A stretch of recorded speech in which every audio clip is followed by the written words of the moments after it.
Buenas tardes. Quisiera iniciar agradeciendo la amable invitación a participar en esta serie temática Los primeros 1000 días de vida de la biomedicina a la salud pública, en la que participa Fonsalud, el Instituto Nacional de Ciencias Médicas y Nutrición Salvador Subirán, el Instituto Nacional de Perinatología, el Instituto Nacional de Medicina Genómica, la Facultad de Medicina de la UNAM. También quisiera agradecer a mis compañeros de trabajo, la maestra Ernestina Polo, la doctora Guadalupe Estrada y el doctor Felipe Vadillo. A mí me tocó presentar el concepto del DOHA, Developmental Origins of Health and Disease, o el ABC de la programación del desarrollo. Actualmente sabemos que el fenotipo no nada más está determinado por factores genéticos, sino que existe una fuerte influencia ambiental, sobre todo teniendo mayor injerencia en el ambiente en etapas tempranas del desarrollo, en la vida pre y postnatal. De tal forma que el fenotipo es el producto de la interacción entre genes y ambiente. El doctor David Barker es el que inició con este concepto de la programación fetal y él lo llamaba así porque se abocó al estudio de la vida intrauterina. Después se dieron cuenta de que la vida durante la lactancia también era importante, entonces cambiaron el término a programación del desarrollo. En un inicio los estudios estaban encaminados a estudiar los efectos negativos de la programación, pero después se vio que todos estamos programados y por lo cual se cambió el nombre a lo que es actualmente los orígenes en el desarrollo de la salud y la enfermedad, DOHA. La programación del desarrollo es un nuevo nombre para una idea vieja. La salud de la mujer antes y durante el embarazo es crítica para la salud de su hijo, pero también la salud del padre es importante y también es crítica. El DOHA es el proceso mediante el cual un estímulo o reto establece una respuesta permanente. Aunque esto de permanente es un poco cuestionable, pero sí se pueden mitigar los efectos de la programación o modular, pero lo programado ya queda programado. A eso se refiere el hecho de que es una respuesta permanente. También al concepto DOHA se le llama los primeros 1000 días de la vida. Y este nombre de los primeros 1000 días tomó mucha relevancia cuando Hillary Clinton era primera dama y lo utilizó como estandarte para la salud pública en su país. Entonces ahí se volvió famoso lo de los primeros 1000 días de vida. Y se llama así porque va desde el momento de la concepción hasta el nacimiento y los 2 primeros años de vida. Y entonces esto suma en total los primeros 1000 días. A mí me gustaría decir que me parece bien que son estos primeros 1000 días, pero en realidad la programación va desde un poquito antes, desde el óvulo y el espermatozoide, desde un poquito antes. Ejemplos de cómo realmente no nada más los genes determinan el fenotipo, uno muy famoso es el de las abejas. Las abejas, cuando están las larvas, son genéticamente muy semejantes, pero son alimentadas con jaleas diferentes. La jalea real, que tiene una composición de aminoácidos esenciales, vitaminas, lípidos y azúcares, y mayor concentración de azúcares, diferentes a los de la jalea de las obreras. Además, tienen diferentes tipos de proteína. Entonces, aunque hay mucha semejanza en los genes, la nutrición en esta etapa tan crítica, con estos dos tipos de jaleas, generan como producto una abeja reina que es más grande, tiene un mayor tipo de vida, es fértil, tiene funciones muy diferentes a la obrera, que es pequeño, su tiempo de vida es muy pequeña y es un animal infértil. Otro ejemplo son, no las abejas, ahora las ovejas. Las ovejas se aparean en el verano y tienen a sus crías en el invierno, pero pueden nacer al principio del invierno o al final del invierno. Dependiendo en qué época del invierno nacen con más lana o menos lana. Y esto no lo determinan los genes, esto lo determina una señal de la luz que recibe la madre, y la madre genera una comunicación a través de mensajeros químicos y de hormonas que le van a decir al feto cómo nacer, si con más o menos lana. Pero también existen estudios epidemiológicos que ayudan a sustentar el concepto de la programación del desarrollo. Uno de los más famosos es el de los indios Pima.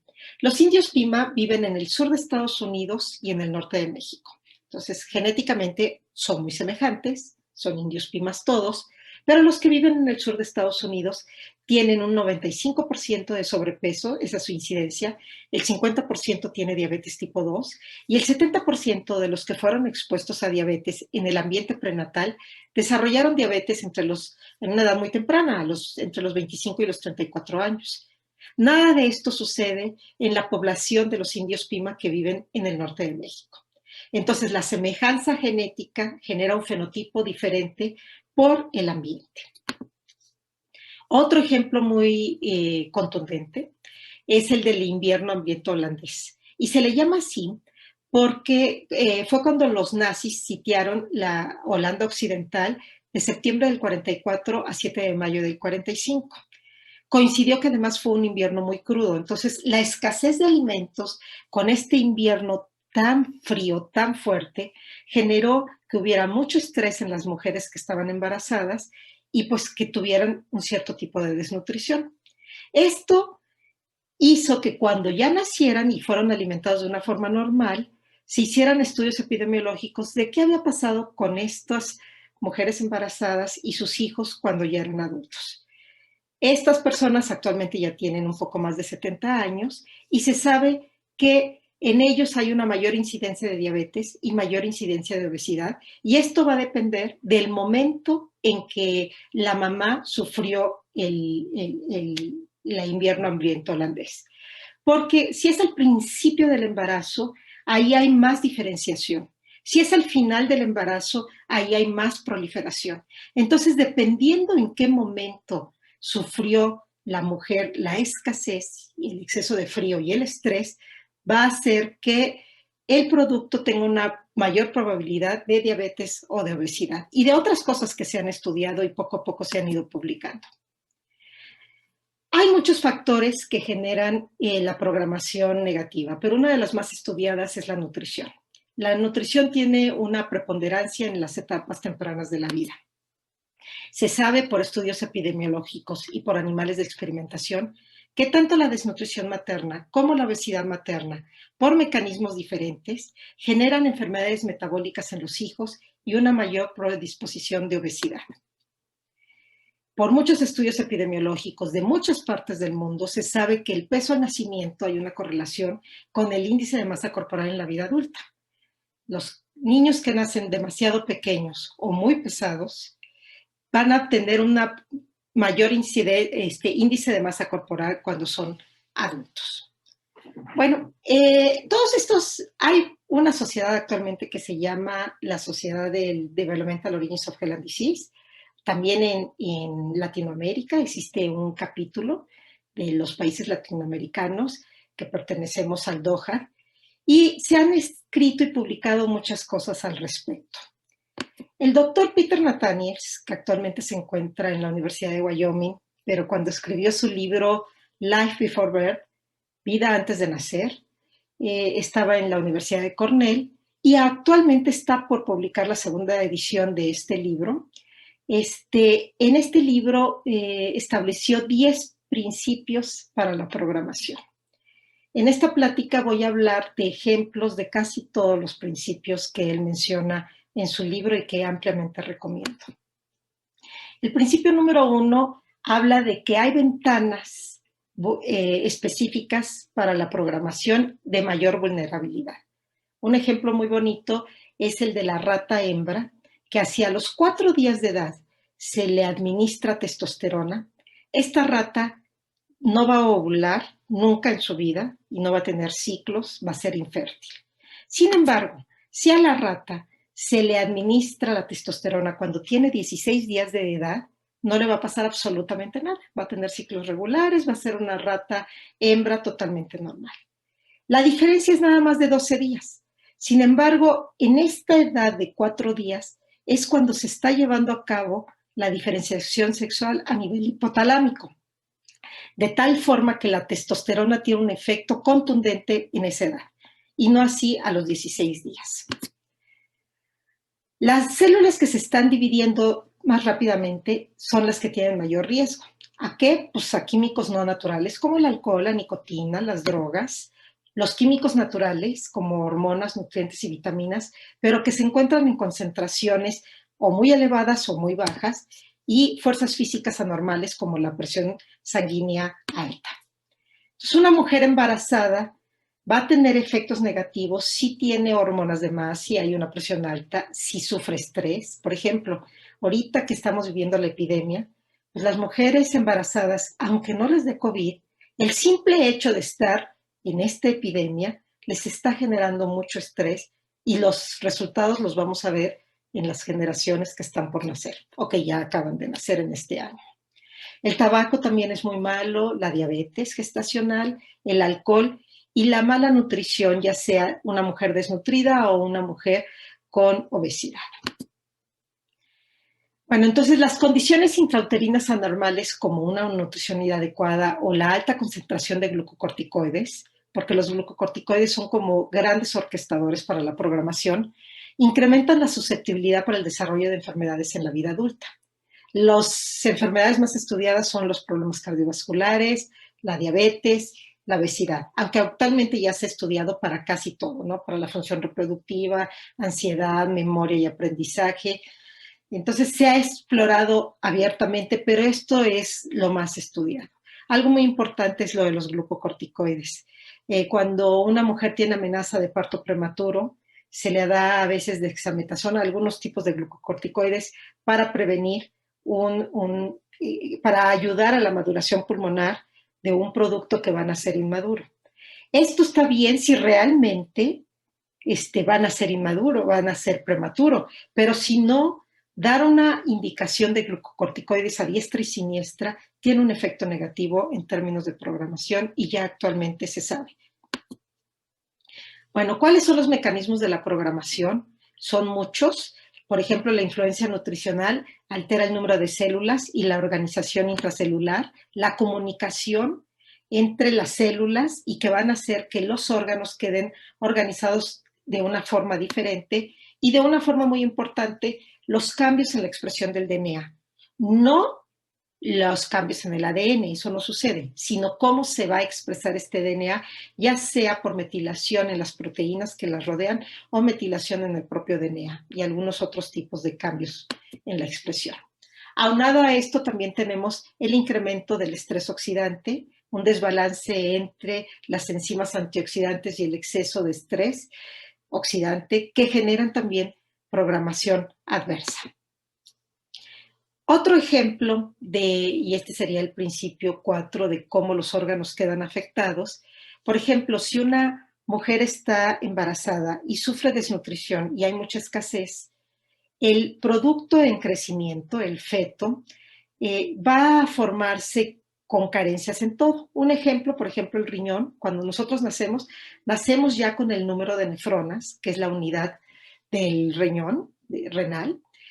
Nacemos con un número de nefronas. Entonces, si hubo mucha escasez, este número de nefronas se va a ver afectado, disminuido. También la conexión entre las células en el miocardio también va a quedar afectada. Y aunque postnatalmente ya se le dé de comer muy bien al bebé, al neonato, de todas formas, ya el número de nefronas no va a cambiar, va a ser menor a lo que debiera de ser. Si esto se tiene una vida desordenada, pues va a generar que en una edad relativamente temprana la persona tienda a tener presión arterial alta. Bueno, como principio número 5 sabemos que tanto la placenta como la leche materna juegan un papel muy importante en la programación. La comunicación durante el embarazo entre la madre y el feto es precisamente la placenta. Y en el caso de la lactancia, pues es la leche materna. Por eso es muy importante practicar la lactancia. Como principio número 6 tenemos que compensar tiene un precio. Entonces, a veces cuando hay escasez, se hacen ajustes, pero estos ajustes siempre van a costar algo. De aquí surge el concepto del fenotipo ahorrador. El fenotipo ahorrador, un ejemplo es si la mujer sufre estrés nutricional intrauterino, este embrión y feto en crecimiento va a tender a optimizar todos los pocos recursos que haya. Entonces, optimiza al máximo los recursos. Sin embargo, si en la vida postnatal, lejos de haber escasez, hay abundancia, entonces esta optimizar va a hacer que haya una mayor predisposición a enfermedades metabólicas en la vida adulta. En nuestro grupo de trabajo nosotros utilizamos a la rata Wistar, preñada y lactante como modelo experimental, y tenemos varios modelos de estudio, uno en donde restringimos nutricionalmente a la rata, otros en donde tenemos obesidad materna, tenemos muchos modelos de intervención materna y en las crías. En este caso voy a presentar unos datos de madres embarazadas y lactantes en donde fueron alimentados con una dieta control, que se simplifica con la letra C, o una dieta restringida con la letra R, de tal forma que cubrimos 4 grupos. El grupo control en embarazo y lactancia, la primera letra es el tipo de dieta en el embarazo, la segunda letra es el tipo de dieta durante la lactancia, y tenemos el grupo control en ambos periodos, el grupo restringido en el embarazo y la lactancia, el grupo restringido únicamente en la lactancia y el grupo restringido únicamente durante el embarazo. Al nacimiento se ajusta la camada al mismo número de crías para que no afecte la nutrición el que haya un diferente número de crías. Nosotros medimos la concentración de leptina en el suero de las crías. En el caso de la leptina es una hormona que se sintetiza en diferentes lugares, pero principalmente en el tejido adiposo y actúa a nivel hipotalámico en el centro de la saciedad, el apetito, y regula la ingesta y el gasto energético.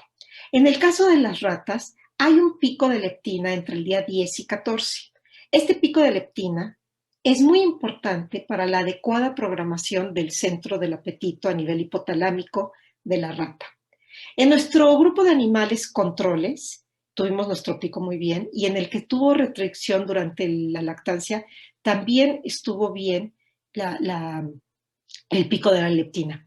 Sin embargo, en ambos grupos restringidos durante el embarazo, en el que estuvo restringido en ambos periodos y en el que estuvo restringido únicamente en el embarazo, el pico de leptina o estuvo retrasado o simple y sencillamente no existió. Esto generó que en la vida adulta el grupo restringido durante el embarazo tuviera mayores concentraciones de leptina con respecto a los otros grupos, inclusive que se volvieran resistentes a la leptina, así como resistentes a la insulina, pero en este caso a la leptina, lo cual quiere decir que la leptina ya no inhibía la ingesta de alimento. ¿En qué se tradujo esto? Bueno, aquí tenemos el peso de nuestros 4 grupos experimentales al final de la lactancia y un poquito después. El grupo restringido durante el embarazo pesaba un poco menos que el grupo control, pero para el final de la lactancia ya había recuperado su peso, el famoso catch-up. Y los 2 grupos restringidos durante la lactancia se quedaron pesando menos. En la vida adulta, el grupo restringido durante el embarazo pesó mucho más que los otros 2. Pero como una imagen dice más que 1000 palabras, les enseño cómo es que estas ratas se encontraban. Aquí tenemos 2 primas hermanas, ratas, hembras. La abuela era la misma, las mamás eran hermanas, y la única diferencia entre ellas es que la del lado derecho, su mamá fue restringida durante el embarazo de proteína. Esa fue la única diferencia. Se le cambió a dieta control durante la lactancia y durante toda la vida las 2 ratas fueron alimentadas con dieta control. Entonces, genes similares, la única diferencia, el tipo de nutrición materna durante el embarazo. Bueno, como principio número 7 tenemos que hay factores postnatales adversos que pueden potenciar los efectos de la programación negativa. Entonces aquí tenemos un ejemplo de nuestro grupo de trabajo también, en donde tenemos madres desnutridas o restringidas, en realidad son restringidas nutricionalmente con proteína. A eso le llamamos el primer reto. Tanto para machos como para hembras, las crías de madres restringidas, cuando eran adultas jóvenes, pesaban lo mismo, pero tenían más grasa, un poco más en las hembras que en los machos con respecto a los controles, y por lo mismo su índice de adiposidad era mayor. Sin embargo, si en la vida postnatal nosotros le dimos agua azucarada, que es el equivalente a refresco, que es el segundo reto, podemos ver que sigue empezando, tanto para hembras como para macho, igual los 4 grupos. Pero el grupo de control que le dimos refresco en la vida postnatal tenía más grasa que el control que tomó agua, pero mucha más, tanto para machos como para hembras, el grupo que tomó refresco, pero cuyas madres fueron restringidas. Entonces, fueron 2 retos y por lo tanto el efecto es mucho peor que si nada más toma refresco y su mamá nunca fue restringida nutricionalmente. Tenemos un ejemplo semejante para la madre obesa. En este caso, alimentamos con una dieta alta en grasa a la rata, a la madre, desde que su propio destete hasta que la pariamos, embarazo y lactancia. Y tenemos a las crías que fueron alimentadas toda la vida con dieta control. Entonces, cuando son jóvenes, en este caso son machos nada más, pesan lo mismo las hijas de madres obesas que las hijas de madres controles. Pero las hijas de madres obesas tienen más grasa y un mayor índice de adiposidad con respecto a los controles. Sin embargo, si en la vida postnatal a estas ratas les damos una dieta alta en grasa, lo que vamos a obtener es que las que vienen de madres controles y fueron alimentadas con una dieta alta en grasa pesan más que las controles nada más. Tienen más grasa y mayor índice de adiposidad, pero mucho más elevado las que son alimentadas con grasa cuyas madres fueron obesas. Entonces, este segundo reto genera que la programación se potencie para mal. Lo estoy presentando, pero lo mismo pasa para bien. Aunque haya una mala programación, si hay una intervención en la madre, se pueden prevenir algunos efectos, como ejercicio, nutrición adecuada, algunos suplementos. Y en caso de que no, en las crías también se pueden intervenir y se pueden mitigar o modular los efectos de la programación. Los resultados que les acabo de presentar los resumo de esta forma.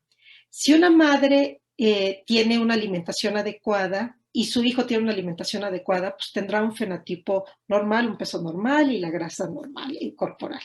Pero si la mamá es desnutrida o tiene obesidad, aunque su hijo sea alimentado de una forma adecuada, tendrá un poco más de grasa corporal con respecto al que su madre fue normal.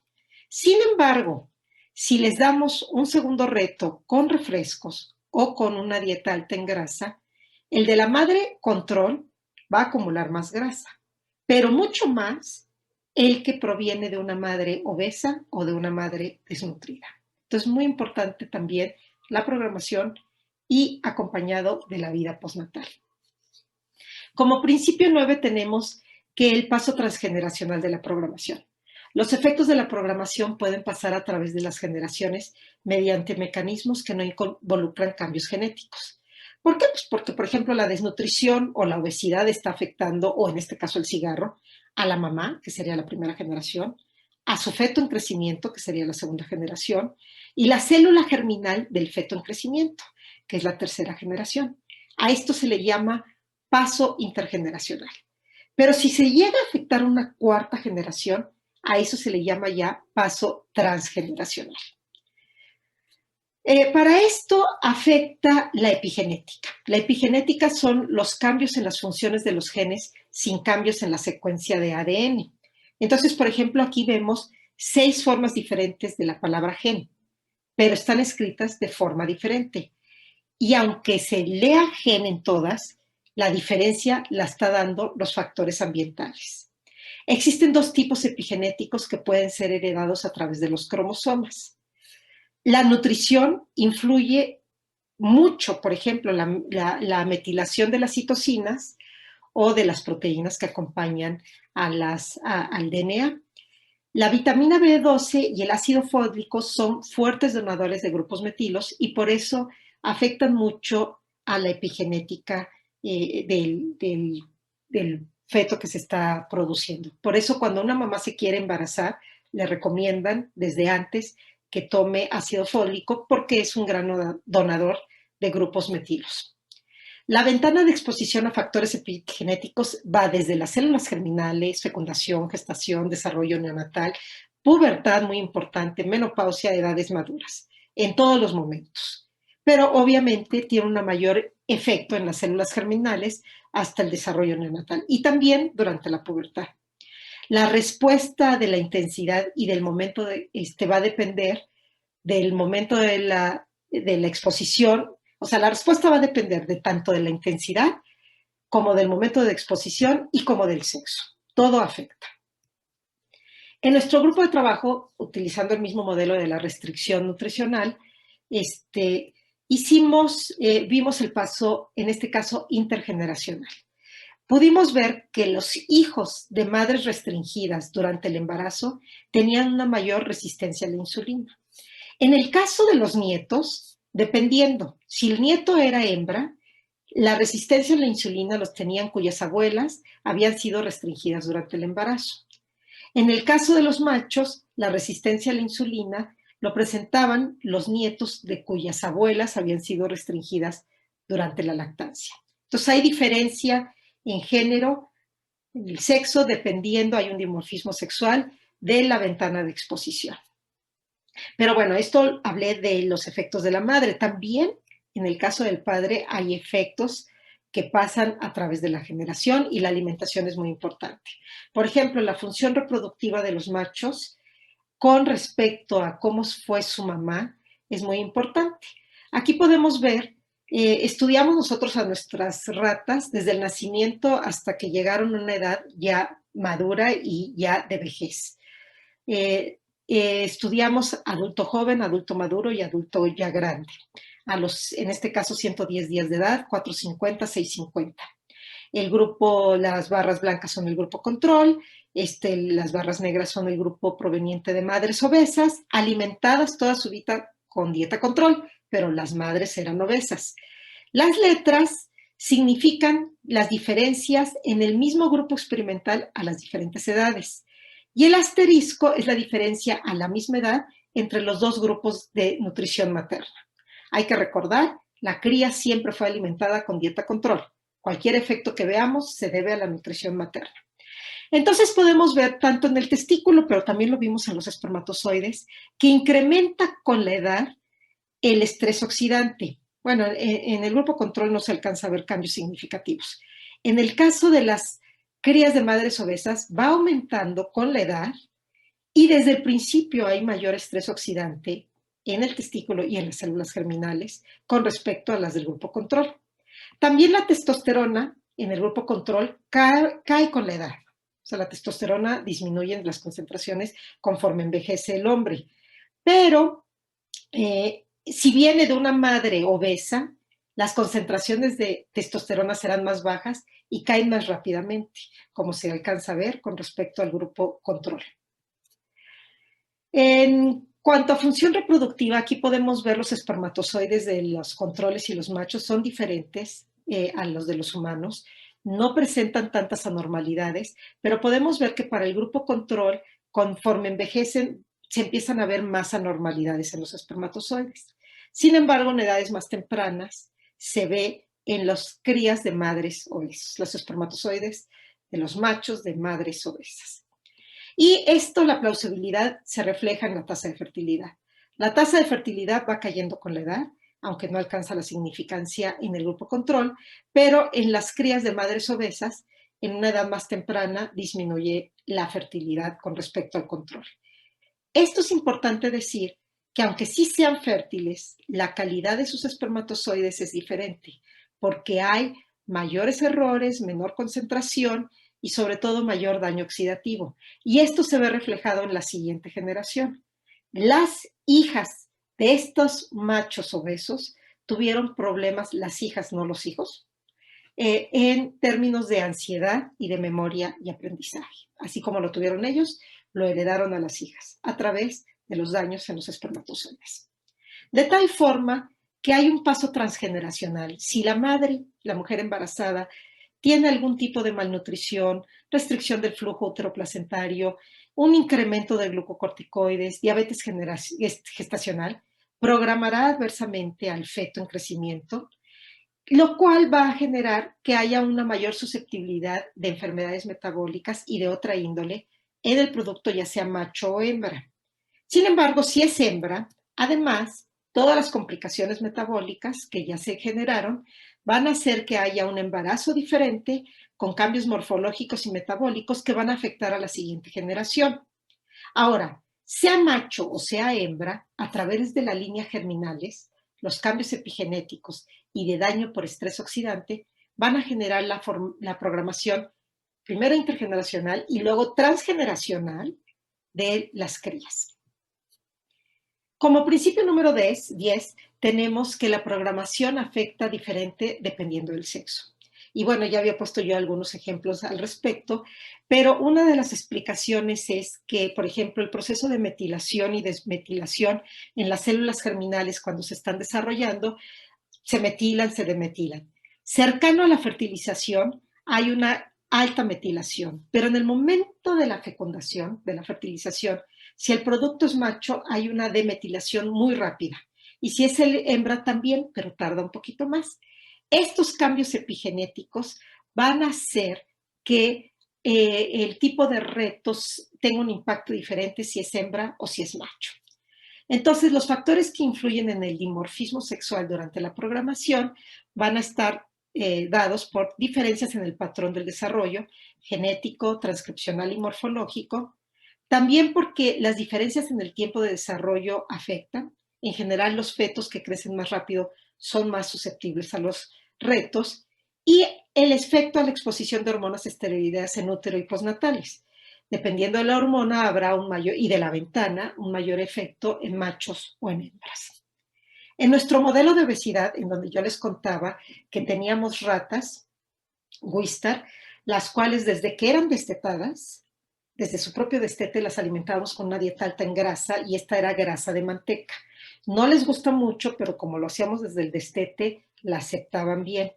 Es un modelo que nos costó trabajo estandarizar la obesidad materna en la rata Wistar porque ellas regulan su ingesta calórica. Entonces no comen más de lo que necesitan. Entonces comían menos, pero las mismas calorías. Entonces teníamos una dieta hipercalórica durante el crecimiento de la rata, su embarazo, su lactancia y en el momento del destete, las crías eran alimentadas con dieta control. Cualquier efecto negativo se debe a la dieta materna. Y estudiamos a las crías desde la vida fetal, neonatal, durante la lactancia y hasta que se volvieron viejitas. Una de las diferencias con respecto al dimorfismo sexual lo podemos ver en la composición corporal en los adultos jóvenes. Cuando eran jóvenes, tanto machos como hembras pesaban lo mismo y comían lo mismo las que venían de madres controles, así como las que venían de madres obesas. Sin embargo, la cantidad de grasa que tenía era mucho mayor en los machos y en las hembras empezaba a ser mayor, pero todavía cuando eran jóvenes no se ve muy claro. Esto lo medimos por el DEXA y también al separar y pesar las grasas que tenían. Entonces, en el macho desde edades jóvenes ya se ve que tiene una mayor grasa el hijo de madre obesa con respecto al control, a pesar de que pesan lo mismo. En el caso de las hembras, este fenómeno lo vimos cuando ya eran más grandes. En términos de metabolismo de lípidos, hembras y machos, hijos de madres obesas, que se alimentan con dieta control, las crías tienen mayor concentración de triglicéridos, pero solamente los machos mayor concentración de leptina con respecto a los controles. No así las hembras, y bueno, esto va de la mano con la cantidad de grasa que habíamos medido. Pero después esto se empareja cuando las ratas envejecen las hembras. También medimos la distribución del tamaño de los adipocitos en estos animales. Tomamos el tejido retroperitoneal y vimos el tamaño de los adipocitos. Y pudimos ver que para machos y para hembras, pues las hijas de madres obesas sí tenían adipocitos más grandes a través de la mediana. Pero había una gran dispersión y la dispersión era diferente en machos que en hembras. Entonces, reportar mediana no nos dejó muy contentos y muy satisfechos porque queríamos de verdad reportar lo que estábamos viendo en el microscopio, que los adipocitos son diferentes en machos y en hembras, que definitivamente son mucho más grandes en el grupo de crías obesos, tanto para machos como para hembras, pero tenemos muchos chiquitos, medianos, grandes, y estos tienen una función fisiológica diferente. Entonces lo que hicimos fue tener un modelo matemático, desarrollamos un modelo matemático con el diagrama de Poisson-Bronoy, en donde medimos cada uno de los adipocitos de diferentes laminillas, en este caso del tejido retroperitoneal, de la grasa retroperitoneal, y lo modelamos con una distribución gamma para no nada más medir la mediana, sino también ver los extremos, ver los adipocitos muy chiquitos, las diferencias, y la diferencia en los adipocitos muy grandes, que nos está hablando de hiperplasia e hipertrofia. Entonces, tenemos a nuestro grupo control, machos, y a nuestro grupo de madres obesas alimentados con dieta control. Como punto de corte para ver los extremos, tomamos el 10% de los más grandes y los más pequeños del grupo control. Y esto equivalió, en el caso del grupo, equivale en el grupo de las hijas de madres obesos, al casi 70% con respecto al 10%. Y muy poquitos de los pequeños, únicamente el 0.1%. Esto para machos. Para hembras vimos un fenómeno muy semejante, pero menos extremo. Únicamente el 40%, que es bastante, con respecto al 10% de los grandes, y el 0.4% de los pequeños con respecto al 10%. Esto está mostrando que acumulan más grasa a costa también de que haya menos diferenciación de los, o sea, vienen de los preadipocitos a adipocitos. Eso es lo que nos está mostrando que haya menos cantidad de adipocitos pequeños y tiene una implicación fisiológica en términos de adipogénesis y de hipertrofia. Luego analizamos de este tejido adiposo cómo se comportaban a través de genes relacionados con la adipogénesis por RT-PCR en colaboración con la doctora Lupita Estrada del INPER. Y estudiamos 84 genes y lo que observamos en los machos es que había muchos genes expresados a la baja, mientras que en la hembra eran poquitas las diferencias entre los dos grupos y los que eran diferentes eran expresados a la alta. Luego hicimos una asociación funcional de la expresión de los genes y pudimos ver que la expresión a la baja de los genes asociados estaban relacionados con vías de proliferación a la baja, las señales de Wnt, de los receptores nucleares y del ciclo celular. Y en cambio en las hembras estaba asociado a la expresión a la alta, a genes asociados con la acumulación de grasa por la vía de la MAT quinasa. Entonces concluimos de esta parte del estudio que la obesidad materna programa la expansión del tejido adiposo de la cría, reduciendo la proporción de adipocitos pequeños e incrementando la de los grandes, lo cual está asociado a un perfil metabólico adverso y que además presentó un dimorfismo sexual por mecanismos diferentes. Y ya nada más para concluir, yo quería comentar que la mayoría de los estudios de la programación se restringen a las etapas tempranas de la vida. Hay muy pocos estudios que lleven a cabo la programación en el proceso de envejecimiento. Nuestro grupo de trabajo sí ha hecho muchos estudios al respecto, ya no los voy a presentar, pero sí quisiera mencionar que los hijos de madres obesas presentan un fenotipo de obesidad, a pesar de que toda su vida fueron alimentados con dieta control. Y metabólicamente se parecen desde que son jóvenes a las crías controles cuando ya son viejas. Los genes diferencialmente expresados, tanto en el hígado como en el tejido adiposo, fueron a la baja, a diferencia de cuando tenemos una obesidad, pero por dieta. En este caso fue obesidad por programación. Entonces, el fenotipo de obesidad es diferente, los mecanismos, si es por dieta, así es por programación, por obesidad materna. Entonces, la obesidad materna también disminuye la sobrevida en las crías. En nuestro laboratorio, las ratas macho normalmente viven más de 850 días. Sin embargo, los hijos de las madres obesas no, vivían alrededor de 650 días. Por eso parábamos los experimentos en esa edad. Y aquí otra vez tengo dos primos hermanos, en este caso son machos, la misma abuela, y la diferencia es que las mamás que eran hermanas fueron alimentadas, una con dieta control, la otra con una dieta alta en grasa, de manteca, y las crías siempre alimentadas con dieta control. De tal forma que la obesidad materna disminuye la vida media de las crías. Al menos eso sucedió en nuestro modelo experimental. Pero la doctora Susan Ozanne de la Universidad de Cambridge también había ya ella reportado que si tenía una madre que era alimentada con dieta control durante embarazo y lactancia, pero en la vida postnatal a la cría se la alimentaba con una dieta alta en calorías, vivía esta cría el 93% con respecto a la cría control. Sin embargo, si la cría venía de una deficiencia, de una mamá alimentada con una deficiencia en proteína durante el embarazo, dieta control toda su vida, la cría también, vive el 74% de la vida del control.